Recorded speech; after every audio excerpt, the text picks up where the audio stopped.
এই তিন বন্ধু জানোয়ারের বাচ্চারা, আমি জানোয়ারের বাচ্চাই বলতেছি, কারণ এই তিন জানোয়ার দুইটা মেয়েকে রাতে 10টা বাজে দর্শন করার চেষ্টা করেছে। পরবর্তীতে এলাকাবাসীর মানুষ দৈরা ওনাদেরকে বাটান দেয়, বাটান দেওয়ার পরে সেনাবাহিনীর হাতে উঠে দেয়, তারপরে গোপালগঞ্জের মানুষের মতন পাচা লাল করে। যাই হোক, আমরা প্রথমে ভিডিওটি দেখে আসি, তারপর আবারও ফিরে যাচ্ছি আপনাদের সাথে। আপনারা আমাদের সাথেই থাকুন। তোমাদের বাসা কোথায়? আমাদের বাসায় যে আমরা কোথায় যাচ্ছে রাত রাত করে? আমি ওর বাসায় গেছিলাম 10টার দিকে বের হইছি আমরা বাসা থেকে, আর আমাদের এতক্ষণ আটকে ছিল। তোমাদের বাসা কে ছিল? এই যে এই মহানগর আর দুইটা ছেলে ছিল ওর সাথে। তোমাদের বাসা কোথায়? আমার বাসা মেরুলবাড্ডা, আর বাসা সোনিয়াপুর। তো আমার বাসায় আজকে আসছে থাকার জন্য, বুঝছেন। তো আমি বের হইছি, বের হয়ে এদিকে একটু আসছি রামপুরা বাজারের ওইদিকে। তো আমরা এখান থেকে রাস্তা, ওই যে এই রাস্তাটা আছে না যেদিকে আমাদের দুজনকে বাইক দিয়ে নিয়ে আসছেন, ওই রাস্তার ওদিকে ঢুকে পড়ছিলাম ভুলবশত। তারপরে এই ভাইয়াকে জিজ্ঞেস করছি, ভাই এদিকটা বের হওয়ার রাস্তা আছে? তারপরে ওই যে বাগিচা গলির রাস্তাটা আছে না, ওই জায়গায় আমাদের ঢুকায় রাখা দিছিল। 9টার দিকে ঢুকায় রাখা দিছে, আমাদের অনেক মারছে, মায়েরা খারাপ কাজ করতে চাইছে, মায়েরা খারাপ কাজ করতে চাইছে কি আমরা দেই নাই, আমরা পলায় ওই জায়গা থেকে আসছি, আমাদের রাস্তায় ওরা কয়জন ছিল? ওরা 3 জন ছিল, একজন গার্ডও ছিল, আর দুজন গার্ড ছিল, মহানগরের গার্ড। হ্যাঁ, গার্ড আসার সময় পরে দিক থেকে রোড থেকে আসতেছি, পরে ওরা ধরছে। ওরা ধরে গলি দিয়ে গেছে? হ্যাঁ, না মানে ওরা ধরছে, পরে আমরা সিকিউরিটি গার্ড ছিল, তারে জিজ্ঞেস করছি যে আমরা কোথা থেকে। ওরা ধরে কি বলে?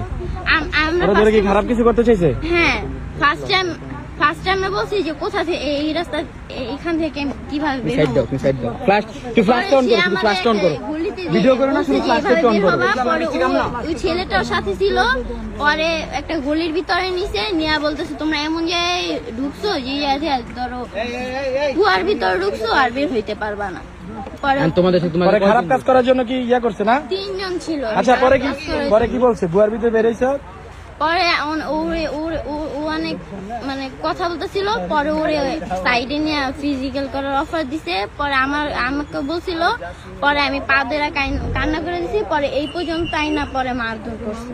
ঠিক আছে, আমার রাস্তাটা বন্ধ, কিন্তু আমি আমার ফ্যামিলিকে আনাইতে পারবো। তোমার ফ্যামিলি, তোমার বাসা কোথায় জানি? আমার বাসা মেরুলবাড্ডা। মেরুলবাড্ডা না? হ্যাঁ, আমার দাদির বাসা এই যে আমবাগান। দাদির বাসা আমবাগান। দাদির বাসার নাম্বার আছে কারো? দাদির বাসার নাম্বার মুখস্থ নাই, আম্মুর নাম্বার মুখস্থ ছিল, আম্মুর নাম্বার বন্ধ, কিন্তু আমি আমার মা বাবাকে আনাইতে পারবো।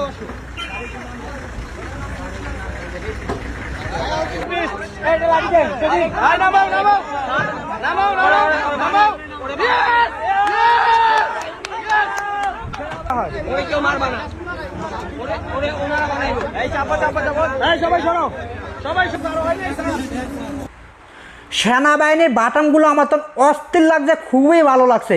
এদেরকে বাটাম না, এদেরকে মানে ওদের ওই টুনটুনি কেটে, তারপর টুনটুনির মধ্যে কেটে না, টুনটুনির মধ্যে ইট বাঁধতে তারপর রাস্তাঘাটে গৌড়ানো দরকার ওদেরকে। আর আফুদের উদ্দেশ্যে আমার একটি কথা, বোন তোর হয়েছে দুইটা জলজন্ত মেয়ে, তোদের রাতে 10টা বাজে কেন ঘর থেকে বের হতে হবে? ঘর থেকে বের হয়ে ছেলেদের মতো কেন আড্ডা দিতে হবে তোমাদেরকে?